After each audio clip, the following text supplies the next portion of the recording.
Astaghfirullah.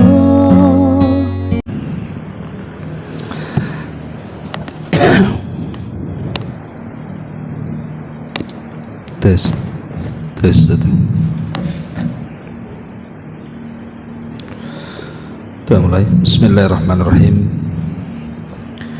Assalamualaikum warahmatullahi wabarakatuh. Alhamdulillah wassalatu wassalamu ala Rasulillah wa ala alihi wa sahbihi wa mawalah wa la hawla wa la quwata illa billahi wa ba'du. Alhamdulillah, segala puja dan puji hanya milik Allah subhanahu wa ta'ala. Salawat dan juga salam kita hadiahkan kepada Rasul kita Nabi besar Muhammad sallallahu alaihi wa ala alihi wasallam. Kita lanjutkan kembali kajian kita, masih membahas fikih daripada Asmaul Husna, dan kita masuk pada nama Allah subhanahu wa ta'ala Al-Afu, Al-Ghafuru, Al-Ghaffaru, At-Tawwabu. Al-Afu, yang maha memaafkan. Al-Ghafur, yang maha mengampuni. Al-Ghaffar,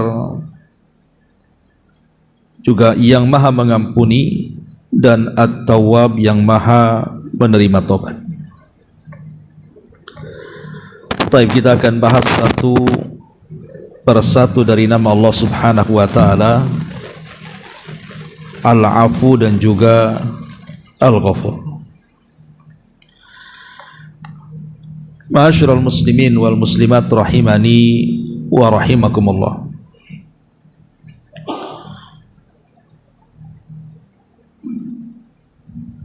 Kita tahu bahwa kalimat Al-Afu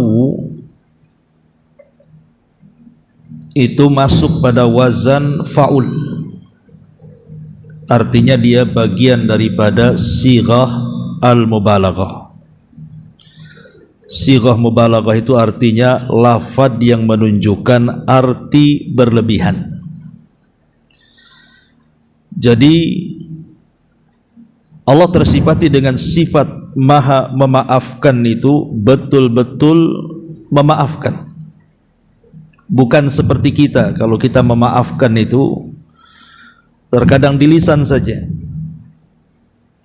tetapi dalam hatinya kadang-kadang belum tentu memaafkan. Tetapi Allah subhanahu wa ta'ala ketika memaafkan akan kesalahan hamba-hambanya, maka betul-betul Allah subhanahu wa ta'ala akan mengampuni semua dosa-dosa kita, bahkan akan atau tidak akan mengazab dari kesalahannya. Jadi selain daripada memaafkan seluruh kesalahan kita, Allah juga tidak mungkin mengazab dosa-dosa kita. Itulah kalimat Al-Afu. Ma'asyiral muslimin yang dimuliakan Allah azza wa jalla, sebelum saya membaca perkataan mu'alif di sini, supaya antum ada gambaran betapa besarnya zat yang memaafkan kepada kita ini, maka kita akan lihat kalau kita bercerita tentang akhirat. Jadi kita tahu bahwa jarak kita dengan akhirat itu kan hanya sebentar saja dengan adanya kematian. Jadi semata-mata kita meninggal dunia saja berarti kita sudah mengarah ke gerbang akhirat. Artinya tidak jauh. Karena seorang muslim kalau dia meninggal dunia, di kuburannya pun tidak akan lama. Karena Allah subhanahu wa ta'ala akan tidurkan dia seperti tidurnya pengantin baru. Nim naumatal arsh. Sehingga jarak dia dengan kiamat itu tidak terasa. Lah saat manusia dikumpulkan di padang mahsyar, disinilah Allah Subhanahu wa taala akan melakukan mahkamah besar, pengadilan besar yang akan mengadili setiap manusia. Ketika Allah Subhanahu wa taala mengumpulkan kita, maka Allah Subhanahu wa taala akan memanggil satu persatu nama kita. Dan kita memegang semua catatan amal kita. Anda bisa bayangkan, 1 minggu kemarin saja kita tidak tahu apa yang kita lakukan dari perbuatan dosa, apalagi 1 tahun yang silam. Kita pernah menzalimi, kita pernah menggibah, menghina, mungkin sudah lupa. Tapi semua kesalahan itu tercatat dalam catatan yang kita bawa itu. Dan kita bisa bayangkan orang yang dihadapkan kepada Allah Subhanahu wa taala kemudian dihisab, ditanya secara detail dosa-dosa kita, siapa yang tidak akan binasa di antara kita? Makanya Aisyah Ummul Mukminin radhiyallahu anha mengatakan, man nukisha al-hisab halak. Siapapun yang kemudian dihisab secara detail, semua ditanyakan, pasti binasa, ikhwan. Karena catatan keburukan kita dipastikan lebih banyak dibandingkan catatan kebaikan. Tetapi bagi seorang muslim atau mukmin tentu berbeda. Karena Allah Subhanahu wa taala akan memanggil kita seorang muslim, kemudian Allah Subhanahu wa taala akan menutupi antara kita dan orang-orang yang hadir di situ. Jadi Allah akan membuat tabir di antara kita dan manusia sehingga tidak ada yang tahu. Hanya Allah dengan kita saja dalam tabir itu. Kemudian Allah Subhanahu wa taala menyuruh kita untuk membuka catatan amal kita. Anda bisa bayangkan, semua catatan amal kita dipastikan banyak keburukannya dibandingkan kebaikannya. Tapi Allah Subhanahu wa taala kemudian menanyakan sesuatu kepada kita sesuai dengan catatan yang ada pada tangan kita. Tetapi karena seorang muslim, maka pertanyaan pun tidak detail. Dan itu disebut oleh ulama akidah sebagai al-ardu, bukan al-hisab. Atau dengan kata lain, hisab yang mudah. Hanya untuk membeberkan catatan amal kita dan diberitahu kepada kita, bukankah engkau begini dan begitu, bukankah engkau melakukan ini dan itu, bukankah engkau melakukan maksiat ini dan itu, dan begitu seterusnya. Dan kita hanya mengatakan iya dan iya saja, tidak ada perdebatan di situ. Nah, setelah kemudian Allah Subhanahu wa taala menyebutkan seluruh dosa-dosa kita di hadapan kita, maka Allah Subhanahu wa taala katakan kepada kita, dahulu di dunia wahai fulan, aku tutupi semua aib-aibmu, dan hari ini wahai fulan, aku ampuni seluruh dosa-dosamu. Satartukal yauma satartuka fid dunya wa aghfiru lakal yauma. Dulu di dunia aku tutupi aibmu, nah sekarang di akhirat ku ampuni dosa-dosamu. Ketika kemudian hamba ini mendengar perkataan Allah Subhanahu wa taala, dia keluar dari tabir Allah, kemudian menghadap manusia dan mengatakan dengan bangganya sambil memegang catatannya dan mengatakan, bacalah catatanku ini. Ha umuqra'u kitabiyah, bacalah catatanku ini, karena dia merasa bahwa dia sudah akan selamat. Dan itu menunjukkan apa?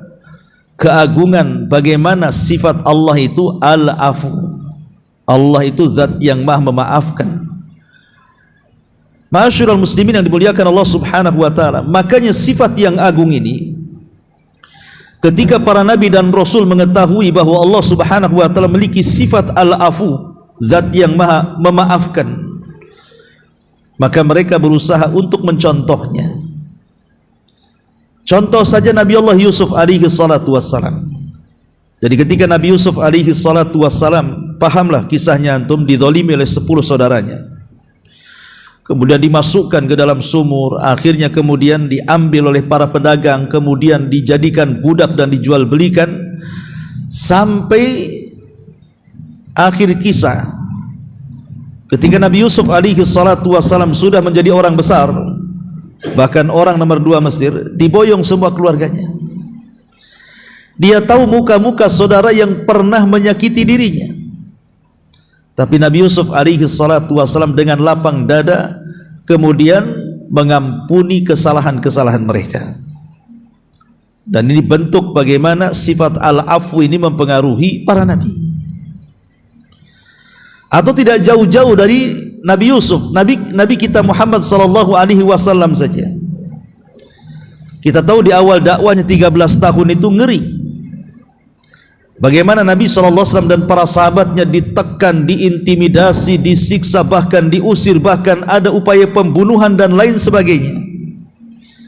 Ketika terjadi Fathu Mekah, Rasul sudah berhasil mengislamkan banyak manusia di Madinah, kemudian memiliki pasukan besar. Dikepunglah Mekah itu, yang kemudian peristiwanya disebut Fathu Mekah. Lah setelah kemudian Mekah dikuasai Nabi sallallahu alaihi wasallam, Rasul meminta semua manusia dikumpulkan di haram. Nabi hafal muka-muka orang-orang yang pernah menyakiti dia dan para sahabatnya, yang pernah menyiksa dia dan para sahabatnya. Rasul hafal satu persatu.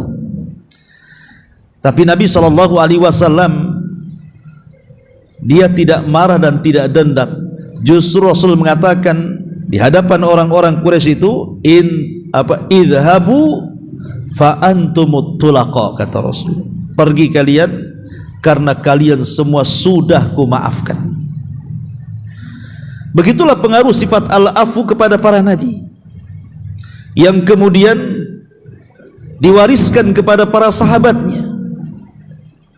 Contoh saja Abu Bakar Siddiq radhiyallahu an. Ketika terjadi haditsatul ifki, cerita tentang kebohongan, berita akan berzinahnya Aisyah ummul mukminin dengan Safwan ibn Mu'attil. Kisahnya ma'ruf. Aisyah dituduh oleh orang-orang munafik berzinah dengan seorang sahabat namanya Safwan ibn Mu'attil. Gara-gara ketika Aisyah di tengah jalan dalam pulang dari peperangan itu, Aisyah ingin buang hajat, kemudian menjauh dari pasukan. Lah pasukan ini tidak paham bahwa Aisyah ini belum naik ke rumah-rumah untanya. Pasukan kemudian pergi, ditinggalkan Aisyah yang sedang buang hajat itu. Ketika selesai buang hajat, maka Aisyah ummul mukminin radhiyallahu anha ketinggalan pasukan. Rupanya ada seorang sahabat namanya Safwan ibn Mu'attil itu ketinggalan. Ketika dia melihat Aisyah ummul mukminin, dia langsung turun dari untanya dan mempersilahkan Aisyah naik ke untanya, kemudian menyusul pasukan. Ketika sampai di tengah-tengah pasukan, rupanya orang-orang munafik melihat.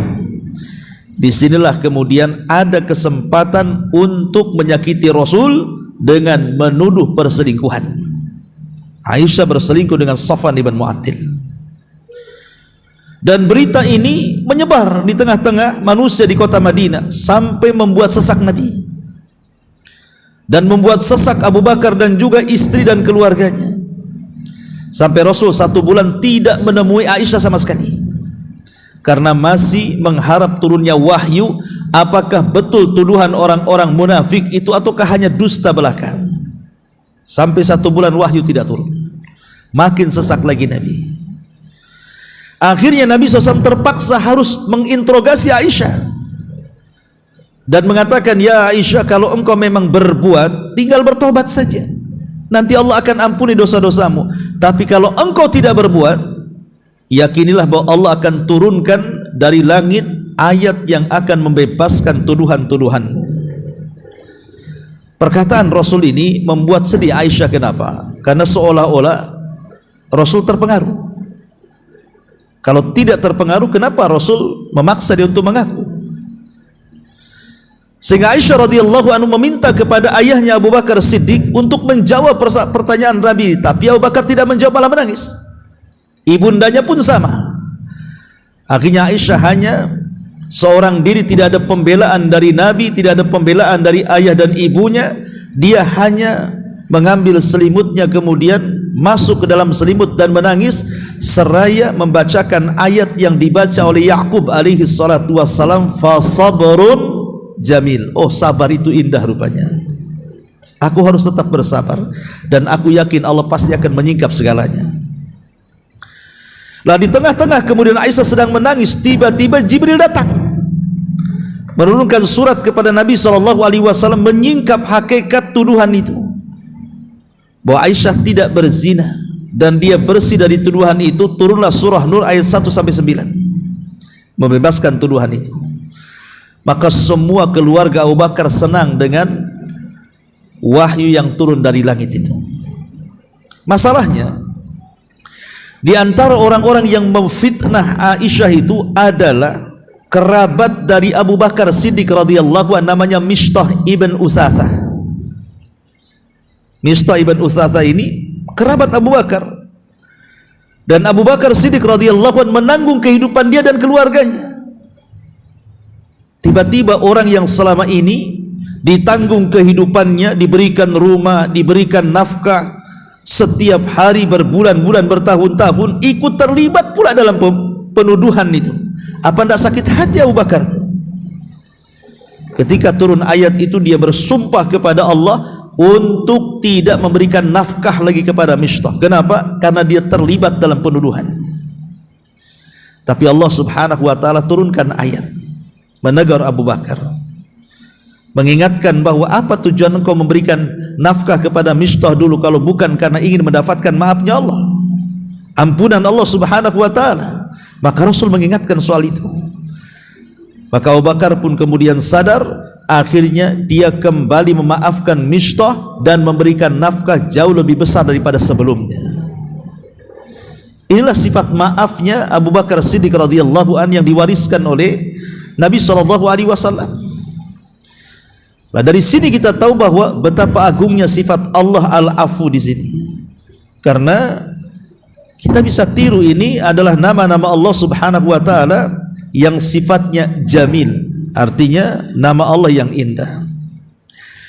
Ma'asyiral muslimin wal muslimat rahimani wa rahimakumullah. Biasa sebelum kita membaca tentang keterangan pengarang di sini, kita akan mengambil asar imaniyahnya dulu dari sifat Allah Subhanahu wa taala Al-Afu di sini.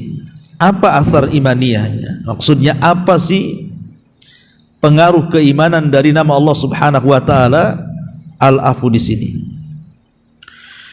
Baik, ma'asyiral muslimin yang dimuliakan Allah Subhanahu wa taala. Yang pertama,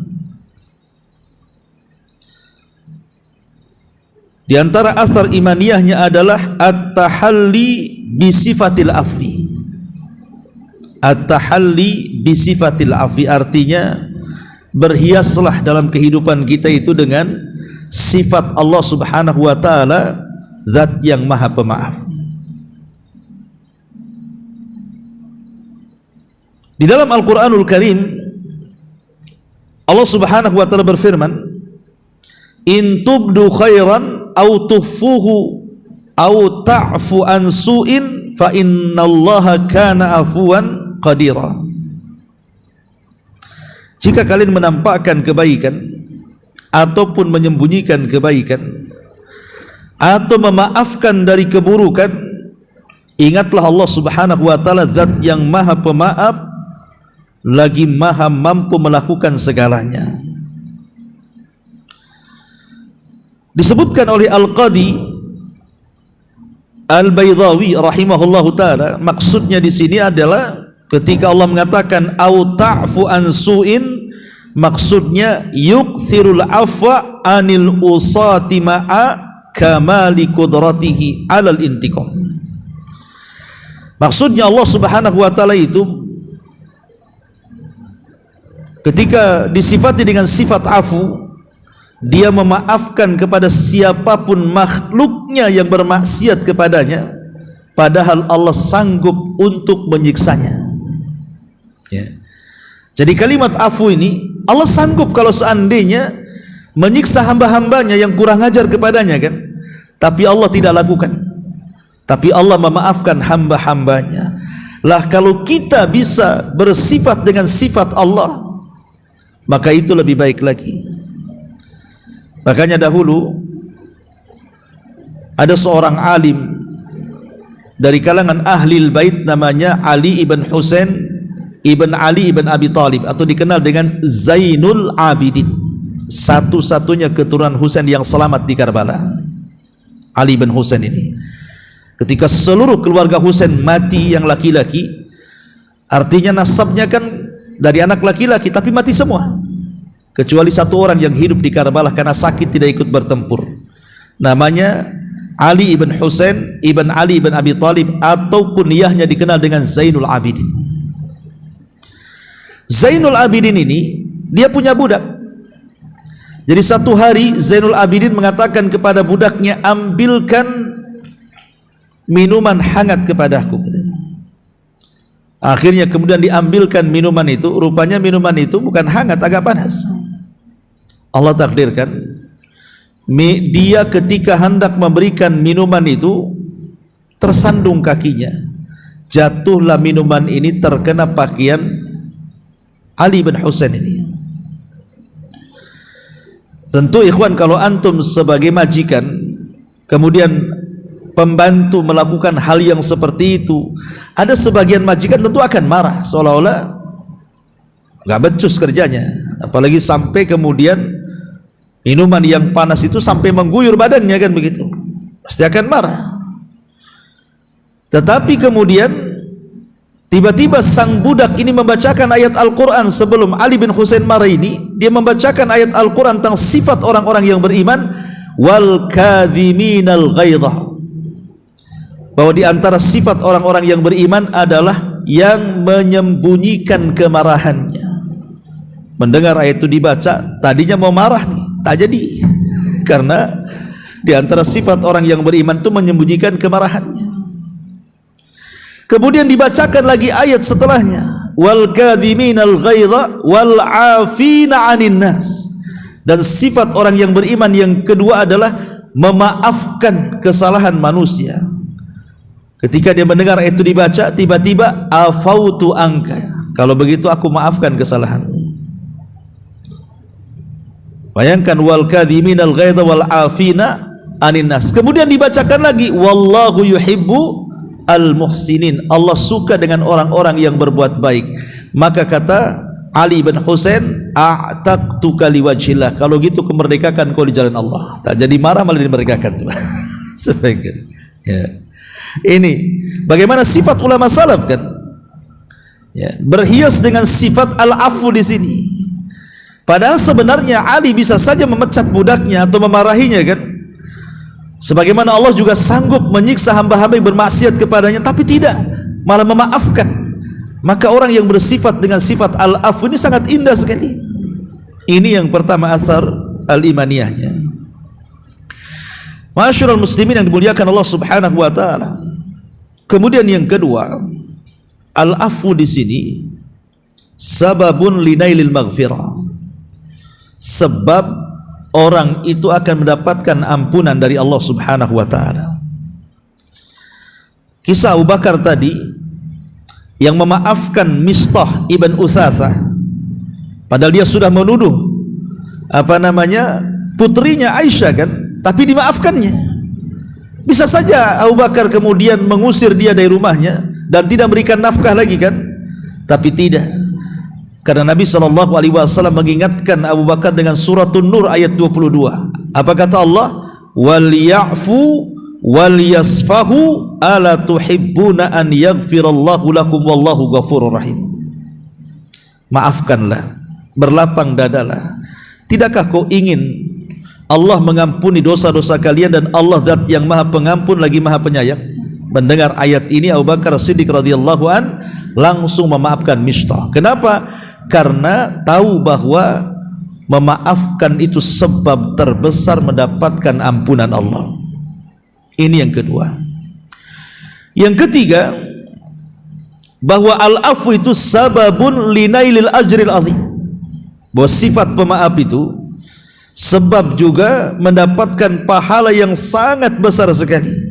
Dan itu disebutkan dalam surah Asy-Syu'ara ayat 40, faman afa wa aslaha fa ajruhu 'ala Allah. Siapa yang mudah memaafkan dan memperbaiki diri, maka pahalanya ditanggung Allah. Dan ketika pahalanya tidak disebutkan, ditanggung Allah Subhanahu wa taala, dirahasiakan, tentu bukan pahala kecil. Kalau pahala dirahasiakan sama dengan pahala puasa. Ketika Allah mengatakan dalam hadis kursi itu, as-saumu li wa ana azzibihi, puasa itu milikku kata Allah, aku yang akan membalasnya. Artinya pahala puasa itu kan disembunyikan Allah. Lah sesuatu yang bersifat disembunyikan Allah berarti pahala itu tidak kecil, besar. Maka yang memaafkan juga sama. Memang memaafkan itu berat, minta maaf berat, tapi memaafkan lebih berat lagi kan gitu. Tetapi bagaimanapun, kalau orang memaafkan itu lebih baik lagi. Kemudian juga di antara asar imaniyahnya bahwa al-afu itu sababun linaili taqwa, sebab orang mendapatkan ketakwaan kepada Allah Subhanahu wa taala, sebagaimana Allah katakan dalam surah Al-Baqarah ayat 237, wa an ta'fu aqrabu littaqwa. Kalau engkau memaafkan, maka itu lebih dekat kepada ketakwaan. Kemudian juga al-afu sababun al-fauju bil jannah, bahwa mudah memaafkan itu sebab kita ini mendapatkan keberuntungan dengan surga. Dan itu disebutkan di dalam surah Al-Imran ayat 133 sampai 134. Wasari'u ila maghfiratin min rabbikum wa jannatin arduhas samawati wal ard uiddat lil muttaqin. Bersegeralah kalian menuju ampunan Rabb kalian, karena surga yang luasnya selangit dan sebumi itu diperuntukkan untuk orang-orang yang bertakwa. Siapa orang yang bertakwa itu? Alladzina yunfikuna fis sarra'i wadh dharra, orang-orang yang menginfakkan hartanya baik dalam keadaan senang ataupun susah, wal kadhiminal ghaid, dan yang menyembunyikan rasa amarahnya, wal afina anin nas, dan orang yang memudahkan memaafkan manusia, wallahu yuhibbul muhsinin, Allah suka dengan orang-orang yang berbuat baik. Lihat bagaimana memaafkan itu juga di antara sebab kita mendapatkan surga Allah Subhanahu wa taala. Kemudian juga al-afu di sini sababun linaili izzati wa rif'ah, sebab kita mendapatkan kemuliaan dan juga derajat tinggi di hadapan Allah Subhanahu wa taala. Apa kata Rasul? Ma naqasat sadaqatun min malin, tidak akan berkurang harta yang disedekahkan itu. Wa ma zadallahu 'abdan bi afwin illa izzan, dan tidaklah Allah menambah bagi seorang hamba yang mudah memaafkan kecuali kemuliaan. Wa ma tawadha'a ahadun lillahi illa rafa'ahu Allah, maka siapapun yang merendahkan diri di dunia karena Allah Subhanahu wa taala, kecuali Allah akan angkat derajatnya. Ini pun menunjukkan bahwa pemaaf itu juga sebab mendapatkan izzah kemuliaan. Ma'asyiral muslimin yang dimuliakan Allah Azza wa Jalla, termasuk juga sifat al-afu di sini, dia akan diberikan di sorga bidadari sesuai dengan pilihannya. Dia akan diberikan bidadari sesuai dengan pilihannya, dan itu berdasarkan sabda Rasul, man qadhama ghaidhan wa huwa qadir ala an yanfadhahu da'ahu Allahu ala ru'usil khalaiq yaumal qiyamah hatta yukhayyirahu fi ayyil huri sya'a. Barang siapa yang bisa menyembunyikan perasaan marahnya, pada dia sanggup untuk meluapkannya, tapi dia sembunyikan perasaan marahnya itu dan dia berusaha memaafkan, kelak Allah akan panggil dia di hadapan manusia pada hari kiamat. Kemudian Allah akan katakan, pilihlah dari bidadari sesuai dengan kehendakmu. Ini luar biasa ya. Ya, di antara ini juga asar imaniyahnya bahwa kita diberikan nikmat yang luar biasa di sorga dengan cara memilih bidadari sesuai dengan kehendak kita. Ma'asyiral muslimin yang dimuliakan Allah Subhanahu wa taala, termasuk juga jadikan sifat ini untuk doa-doa kita. Ketika berdoakan kita dianjurkan untuk memperbanyak Asmaul Husna. Dan ketika berdoa itu disesuaikan nama-nama Allah yang kita panggil itu sesuai dengan hajat kita. Jadi kalau kita ini banyak dosa, banyak maksiat kepada Allah dan ingin supaya mudah tobat dan dapat hidayah, maka perbanyaklah menyebut kalimat al-afu di sini. Minta kepada Allah dengan menyebut kalimat al-afu agar Allah mengampuni dosa-dosa kita. Dan banyak lagi tentu asar keimaniyah yang ada pada kalimat al-afu di sini. Ma'asyiral muslimin wal muslimat rahimani wa rahimakumullah. Sebagian para ulama ketika memahami kalimat al-afu di sini, beda kalimat al-afu dengan kalimat al-ghafur atau ghafar ya. Walaupun secara makna bahasa itu sama aja, artinya memaafkan, mengampuni, bahasa Indonesia sama aja. Yang memaafkan ya mengampuni, mengampuni ya memaafkan, kan itu. Tapi bahasa Arab itu berbeda. Kalimat al-afu dengan kalimat al-ghafar atau al-ghafur di sini. Apa perbedaannya? Dijelaskan oleh para ulama, di antaranya perkataan Syekhul Islam Ibnu Taimiyah rahimahullahu taala. Syekhul Islam Ibnu Taimiyah rahimahullahu taala, beliau mengatakan bahwa kalimat afu itu artinya al-mahhu. Al-mahwu itu artinya menghapus semua kesalahan kita. Jadi kalau saya katakan saya maafkan kamu, dalam bahasa Arabnya afautuka, saya maafkan kamu, artinya di diri saya itu sudah tidak ada lagi perasaan-perasaan yang membuat jengkel dari kesalahan yang antum buat kepada saya. Jadi ketika saya maafkan dengan kalimat afautuka, ya sudah, memang sama sekali saya maafkan semuanya. Seolah-olah antum itu tidak pernah berbuat salah lagi sama saya. Jadi menghapuskan semua pengaruh-pengaruhnya. Tapi kalau kalimat, pamannya saya katakan dalam bahasa Arabnya ghafartuka, aku ampuni kamu. Kalimat ghafartu ini belum tentu saya maafkan semuanya. Cuman saya akan tutupi saja kesalahan antum dengan cara saya maafkan antum. Jadi kalimat al-ghaffar itu masih tersisa tapi ditutupi kesalahannya. Tapi kalau kalimat al-afu itu tidak ada satupun kesalahan yang tersisa kecuali hilang dari badannya. Dari sini kita tahu bahwa kalimat al-afu ini lebih mulia dibandingkan kalimat al-ghafur.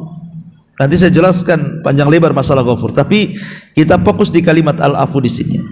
Ya.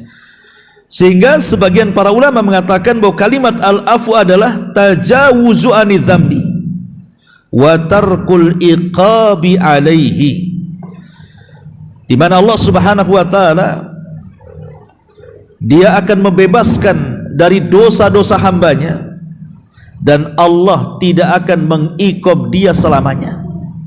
Itulah kalimat al-afu.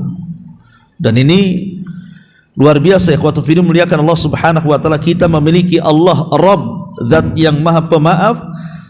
Makanya kenapa Nabi SAW mengajarkan satu doa yang harus kita baca pada setiap malam Lailatul Qadar.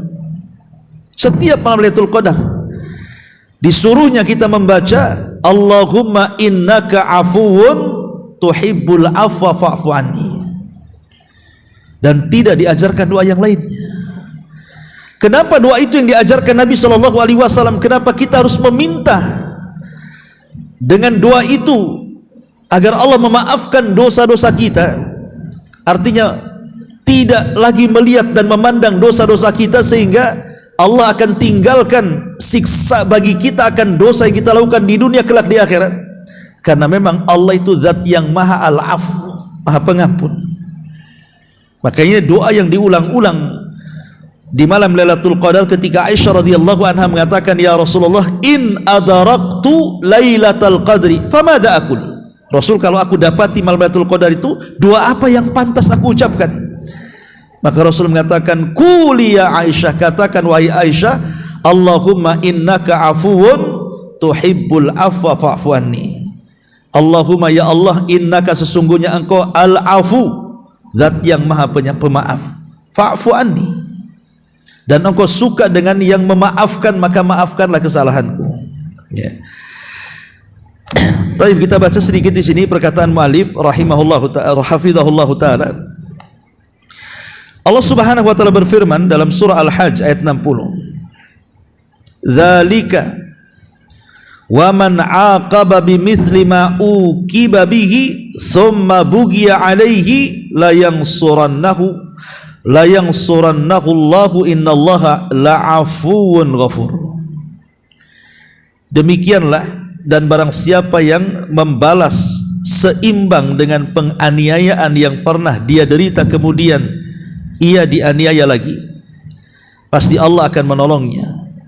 Sesungguhnya Allah benar-benar zat yang maha pemaaf lagi maha pengampun.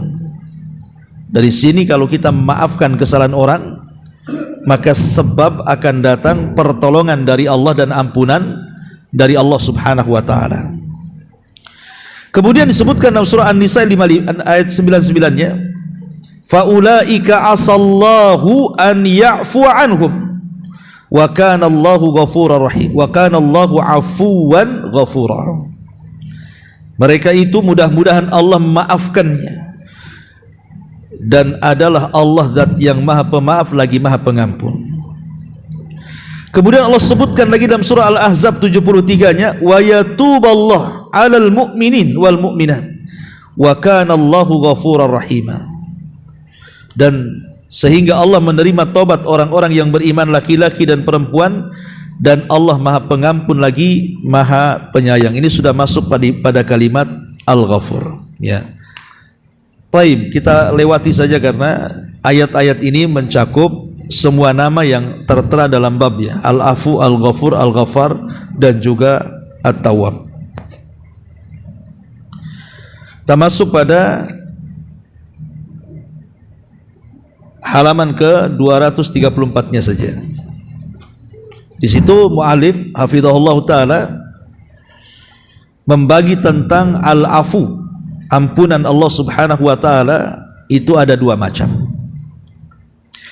Yang pertama, kata beliau, ampunan yang umum untuk semua pelaku kejelekan dari orang-orang kafir dan selain mereka, dengan dia tidak menimpakan siksa di dunia, padahal sebab-sebabnya sudah ada yang sebenarnya dapat memutus nikmatnya dari mereka.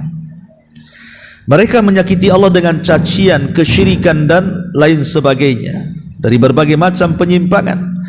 Akan tapi Allah masih memberi mereka keselamatan, rizki, serta mencurahkan kepada mereka berbagai macam nikmat yang lahir maupun yang batin, membentangkan dunia bagi mereka, menganugerahkan kepada mereka nikmat dan kekayaannya. Dia memberi tenggang waktu kepada mereka dengan ampunan dan kelembutannya, tetapi dia tidak membiarkan mereka begitu saja. Ini yang pertama. Jadi al-afu secara umum artinya Allah Subhanahu wa taala memberikan kesempatan kepada orang-orang kafir untuk bertobat. Terkadang kita bertanya pada diri kita sendiri, kok enak orang-orang kafir itu ya? Di antara mereka terkadang lebih sehat dibandingkan kita, lebih kaya dibandingkan kita, lebih sukses dibandingkan kita, usahanya lebih besar dibandingkan kita. Kita yang beriman, kita yang sholat, yang puasa, yang baca Quran, yang zikir, hidupnya kok gini-gini saja ya. Maka kita katakan bahwa itu hanya sekedar istidraj saja, ikhwan. Sanastadrijuhum min haitsu la ya'lamun. Sengaja Allah mengulur-ulur waktu. Mereka tidak tahu bahwa ketika Allah mengulur-ulur waktu itu bentuk istidraj sampai pada waktunya ketika mereka tidak bertobat, tidak masuk dalam Islam, maka Allah akan datangkan kepada mereka azab, tidak di dunia, di akhirat. Makanya kemudian kita tidak perlu silau dengan kekayaan orang-orang kafir itu, karena itu hanya istidraj saja. Tetapi istidraj itu menunjukkan apa? Allah itu zat yang maha pemaaf. Ketika orang-orang Yahudi lancang dengan mengatakan di hadapan Allah Subhanahu wa taala bahwa Allah itu fakir wa nahnu aghnia, kami ini Allah itu fakir, kami yang kaya. Ini kan ucapan kurang ajar, ikhwan. Masa orang Yahudi mengatakan innallaha fakirun wa nahnu agniya, Allah itu fakir, kami yang kaya. Yadullah maglulah, tangan Allah terbelenggu, kata orang-orang Yahudi itu. Bahkan orang-orang Nasrani mengatakan innallaha thalithu thalatha, Allah itu satu di antara tiga Tuhan, three in one. Ya. Dan banyak ucapan-ucapan atau ucapan orang-orang musyrik yang mengatakan kemudian malaikat-malaikat Allah itu banatullah, anak-anak putri Allah, dan lain sebagainya dan lain sebagainya. Banyak ucapan-ucapan kekufuran, kesyirikan, belum lagi perbuatan mereka yang jelas-jelas menyekutukan Allah kan. Harusnya mereka itu sudah dapat azab, sudah jelas-jelas mereka menyekutukan Allah Subhanahu wa taala. Tapi kenapa mereka dibiarkan? Kenapa mereka tidak diazab oleh Allah Subhanahu wa taala di atas kelancangan mereka? Coba. Karena mereka masih dinaungi dengan al-afu secara umum.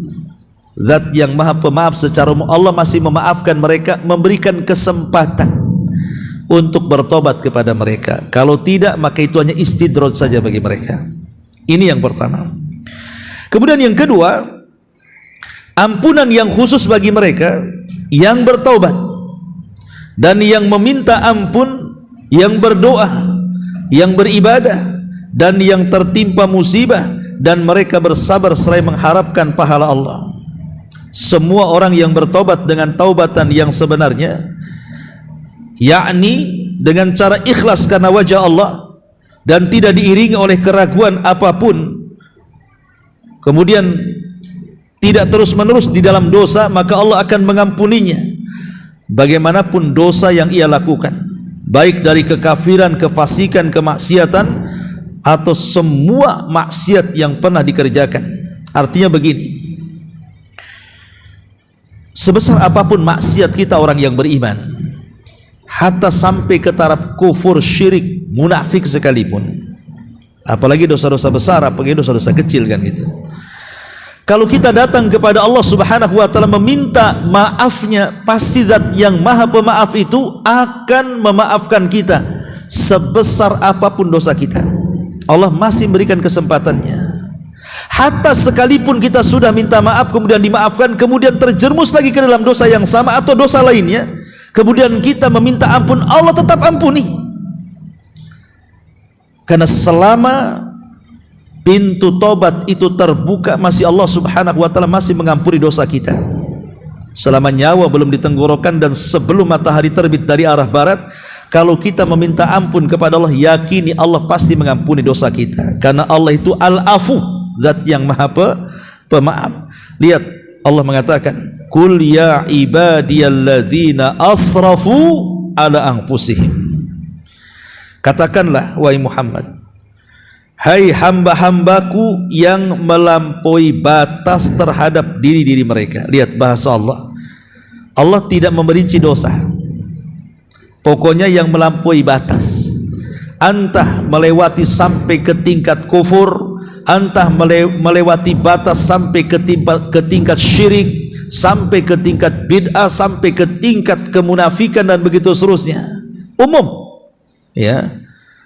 Allah katakan la taqnatu min rahmatillah. Jangan putus asa dari rahmat Allah.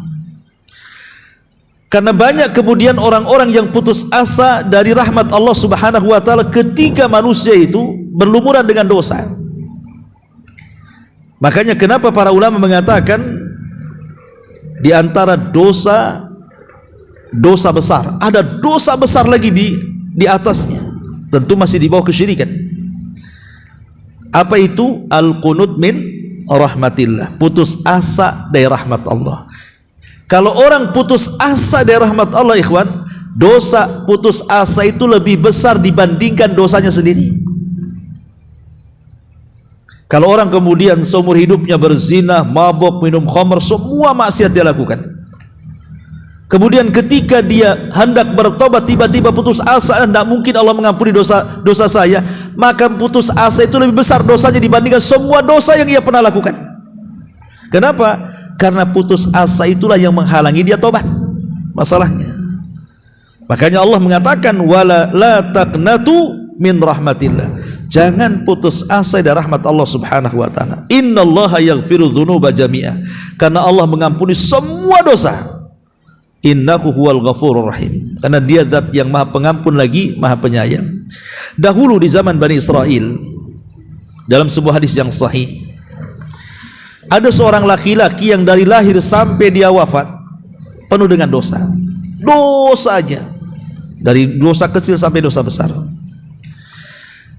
Ketika dia hendak wafat itu, dia takut dengan dosanya. Kalau seandainya dia dibangkitkan di hadapan Allah, kemudian Allah mengungkit dosa-dosanya, pasti hancur kehidupan dia.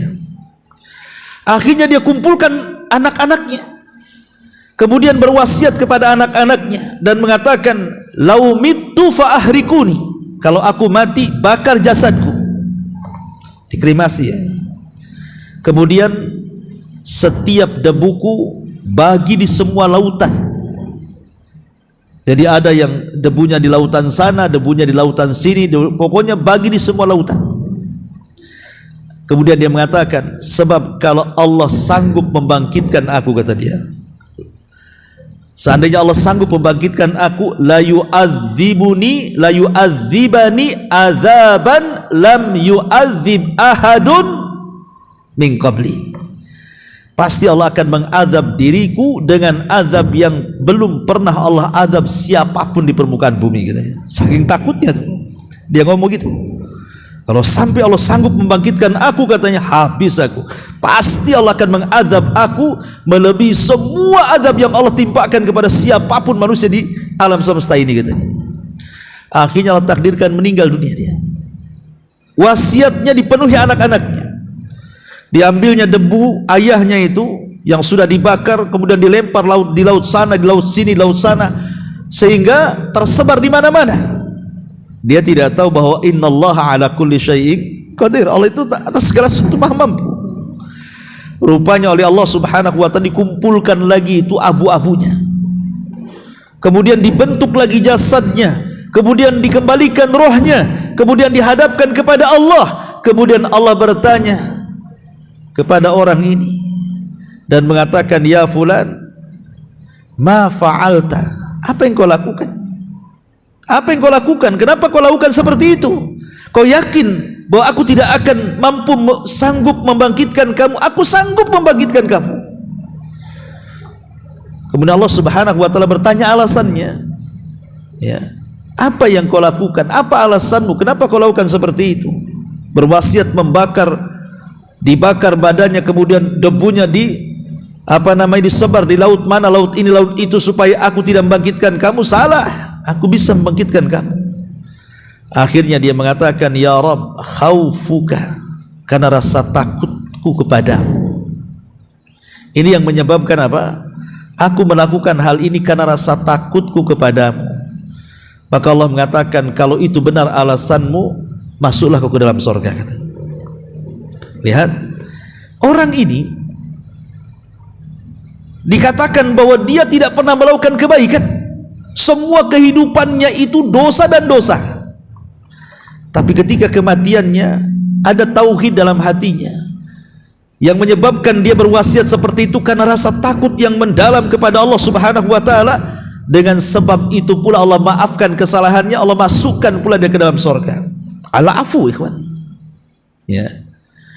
Al-Imam An-Nawawi menyebutkan juga satu kisah dalam kitabnya Riyadhus Shalihin tentang kisah seseorang preman yang membunuh 99 nyawa. Kemudian Allah takdirkan dia ingin bertobat dan dapat hidayah. Di zaman itu masih agamanya Nasrani, Islam belum datang. Akhirnya mereka ataupun dia pun datang kepada seorang padri, seorang pendeta. Kemudian bertanya, apakah orang sepertiku yang sudah membunuh 99 jiwa itu ada ampunan dari Allah? Maka tiba-tiba seorang pendeta yang jahil ini, memang dia ahli ibadah, tapi dia jahil, tidak punya ilmu, akhirnya memberikan fatwa yang sesat dan menyesatkan. Dan dia mengatakan bahwa dosamu sudah membumbung ke langit, wahai fulan, tidak ada maaf Allah bagimu, tidak ada tobat bagimu. Karena mendengar fatwanya yang serampangan, marahlah kemudian sang preman, tumbuh jiwa pembunuhnya, dibantailah si rahib itu. Genap pula jadi 100. Ya. Itulah jiwa pembunuh itu kenapa dalam Islam itu harus diqisas. Sebab kalau orang membunuh, kalau dia tidak bertobat, jiwa membunuhnya itu akan ada terus.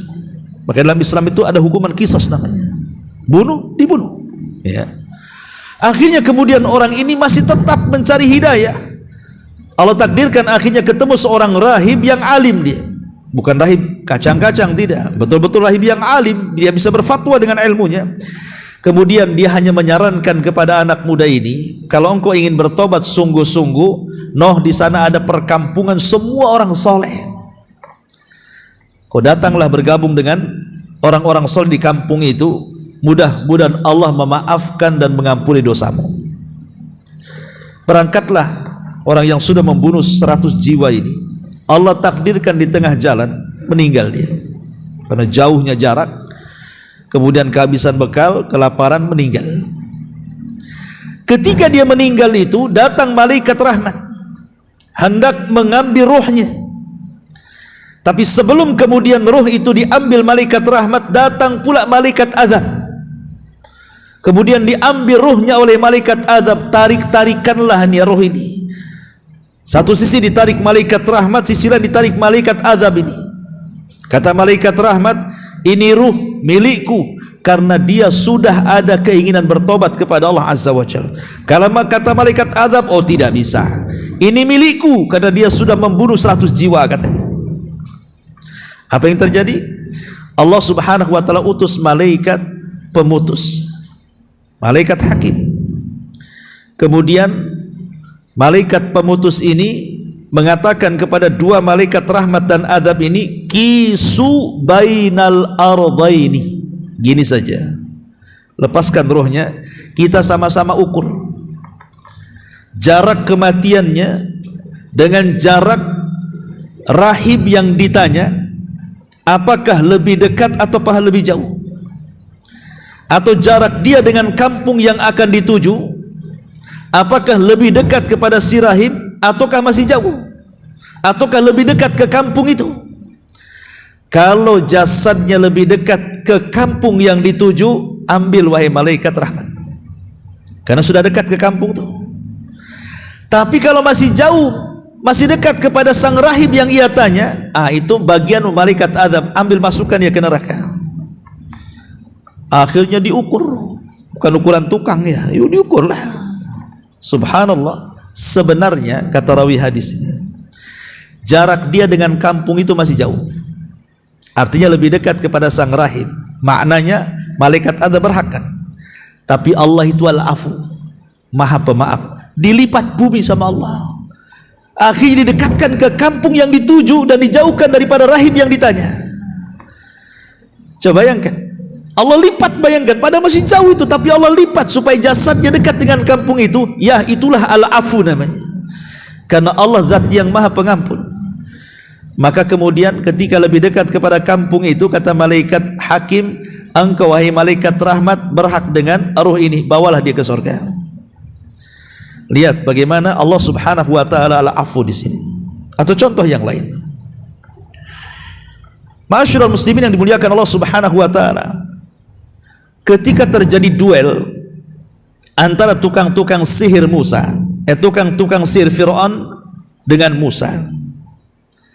Kita tahu bahwa tukang sihir Fir'aun ini dari kecil sampai dia bertarung dengan Nabi Musa itu bergelut dengan sihir.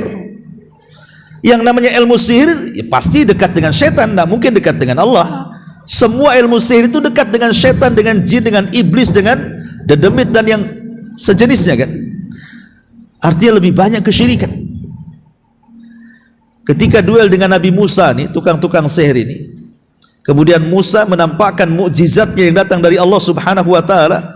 Rupanya tukang sihir Fir'aun ini berkomat-kamit kan itu ya, untuk mukjizat Nabi Musa. Apakah betul itu tongkat, apakah betul itu ular? Tapi tidak bisa juga, tetap yang dipandang ular. Akhirnya mereka mengakui bahwa ini bukan kekuatan Musa, tapi kekuatan lain, kekuatan Allah. Akhirnya kemudian mereka pun menyatakan kekalahannya. Kemudian mereka sujud kepada Allah di hadapan Nabi Musa. Ketika mereka sujud, Karena kekalahan mereka, mereka bertobat dan kemudian sujud kepada Allah di hadapan Nabi Musa. Fir'aun marah, kemudian mengatakan, amantum qabla an adana lakum. Kalian berani beriman kepada ajaran Musa sebelum aku izinkan. Bayangkan, beriman saja harus izin Fir'aun. Ya, saya akan patahkan tangan dan kaki kalian dan akan saya salib badan-badan kalian. Akhirnya kemudian betul-betul ketika mereka tidak mau rujuk kembali menuhankan Fir'aun, Fir'aun pun membantai seluruh tukang-tukang sihir ini. Apa ini yang menarik kata-kata Abdullah bin Abbas radhiyallahu anhuma yang dikutip oleh Ibnu Katsir dalam Tafsirul Azim Ibnu Katsir. Apa kata Ibnu Abbas? Lihat para tukang sihir itu. Di pagi hari mereka tukang sihir yang jahat katanya, saharatun fajara. Tapi lihat di sore hari mereka lah syuhadaun barara, menjadi orang-orang yang mati syahid karena dibantai Fir'aun. Kalimat Ibnu Abbas radhiyallahu anhuma, lihat mereka tukang sihir Fir'aun itu di pagi hari saharatun fajara, tukang sihir yang jahat. Tapi lihat di sore hari mereka menjadi syuhadaul barara, syuhada yang baik. Kemana arah syuhada di akhirat? Surga. Syahidnya di sini apa? Lihat bagaimana sifat al-afu, Allah memaafkan. Padahal tukang sihir ini tidak pernah melakukan kebaikan, semua hari-harinya kesyirikan. Tapi dia hanya melakukan sujud satu kali kepada Allah kemudian dibantai. Tiba-tiba Allah maafkan semua kesalahan ketika mereka jadi tukang sihir. Allah masukkan ke surga kan? Itulah sifat al-afu namanya. Bagaimana Allah itu memaafkan kesalahan hamba-hambanya sedemikian dalam. Dan banyak lagi lah kalau kita contohkan tentang sifat Allah Subhanahu wa taala. Makanya di sini Allah mengatakan, "Qul ya ibadiyalladzina asrafu ala anfusihim la taqnatu min rahmatillah. Innallaha yaghfiru dzunuba jami'ah. Innahu huwal ghafurur rahim." Hai hamba-hambaku yang melampaui batas terhadap diri mereka, janganlah kalian berputus asa dari rahmat Allah. Sungguh Allah mengampuni semua dosa, mau dosa kecil, mau dosa besar, hatta sampai ke tahap syirik sekalipun. Ya, sesungguhnya Dia Zat yang Maha Pengampun lagi Maha Penyayang. Kemudian di sini pengarang hafizahullah taala membawakan sebuah hadis kursi yang luar biasa. Apa kata Allah dalam hadis kursi di sini? Ya ibna Adam, innaka ma da'autani wa rajautani ghafartu laka ala ma kana fika wa la ubali. Ya ibna Adam, law balagat dunubuka anana sama thumma astaghfartani ghafartu laka wa la ubali. Ya ibna Adam, innaka law ataitani bi qurabil ardi khataya thumma lakitani la tusyrik bi syai'an la ataituka bi qurabiha maghfiratan. Wahai anak Adam, sungguh jika engkau berdosa dan berharap kepadaku, maka aku akan mengampuni dirimu bagaimanapun dosamu, dan aku tidak peduli. Lihat kalimat, seberapapun dosamu, kalau kau datang meminta ampun, ku maafkan dan aku tidak peduli dengan dosa-dosamu. Ini sifat al-afu namanya.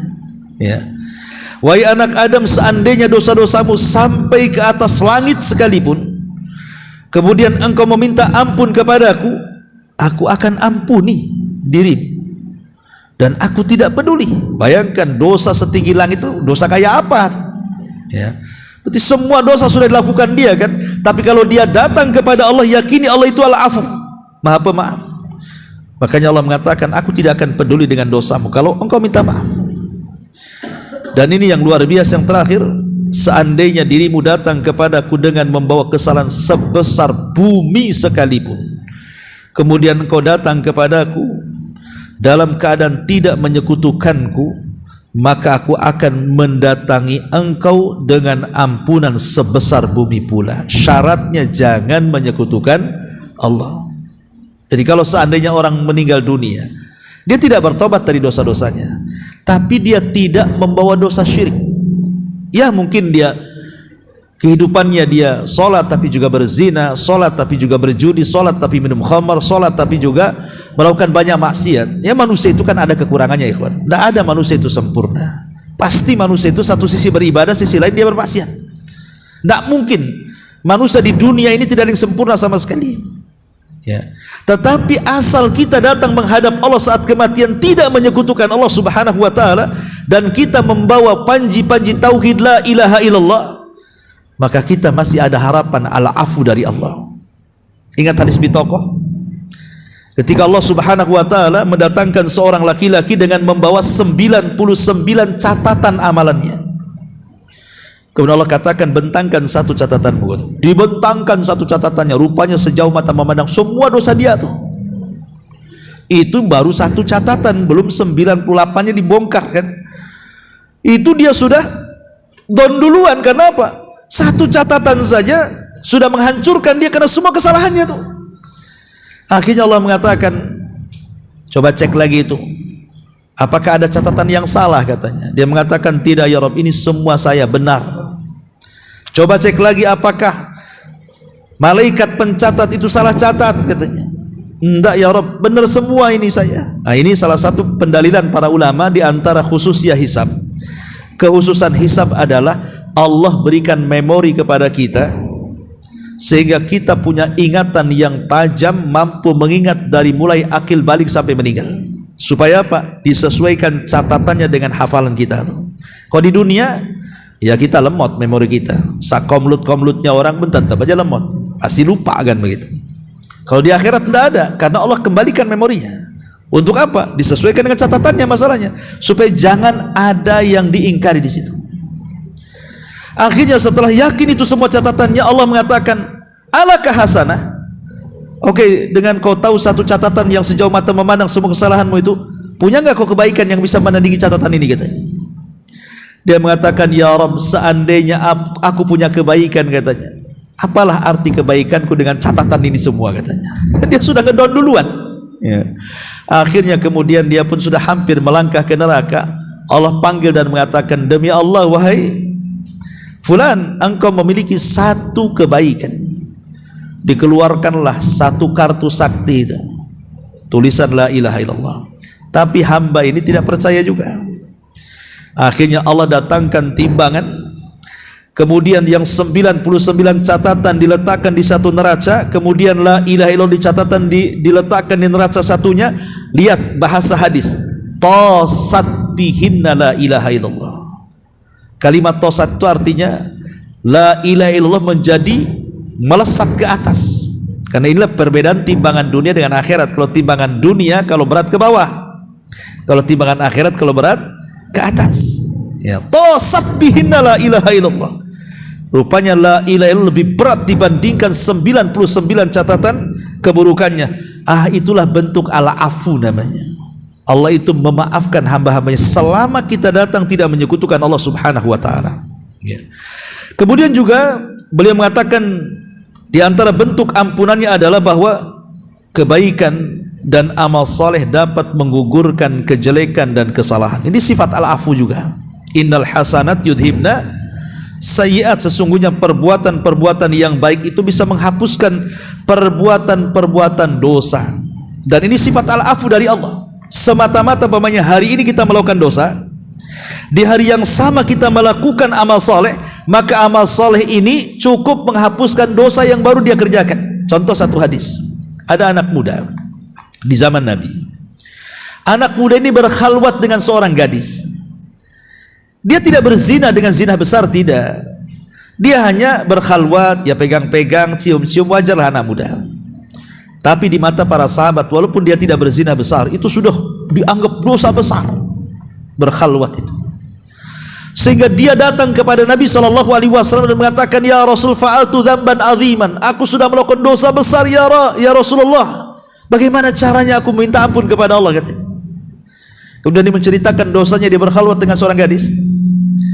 Maka Rasul mengatakan, hal shallaital asra jamaah, apakah engkau tadi waktu aku salat asar kau ikut jamaah? Maka laki-laki ini mengatakan, ya, aku ikut jamaah di belakang wahai Rasul. Maka Rasul mengatakan, idhab faqad ghafarallahu lak, pergi, dengan semata-mata kau salat jamaah tadi Allah sudah ampuni dosa khalwatmu katanya. Lihat bagaimana sifat al-afu di sini. Sama juga dengan seorang laki-laki, seorang kakek yang usianya sudah hampir 100 tahun lebih, di mana semua dosa dilakukan dia. Karena dia orang kafir, semua dosa dilakukan dia. Dia datang kepada Nabi. Dia mengatakan, "Ya Muhammad, afidinika minat taubah." Apakah dalam agamamu ada tobat orang sepertiku, katanya. Kata Rasul, "Ya." "Tashhadu an la ilaha illallah wa anni Rasulullah." Bersaksilah bahwa tidak ada sembahan yang berhak disembah kecuali Allah. Akui aku adalah utusan Allah. Kata kakek ini, "Cukup dengan itu." Kata Rasul, "Cukup dengan itu." Langsung dia mengatakan, "Asyhadu an la ilaha illallah wa asyhadu annaka Rasulullah."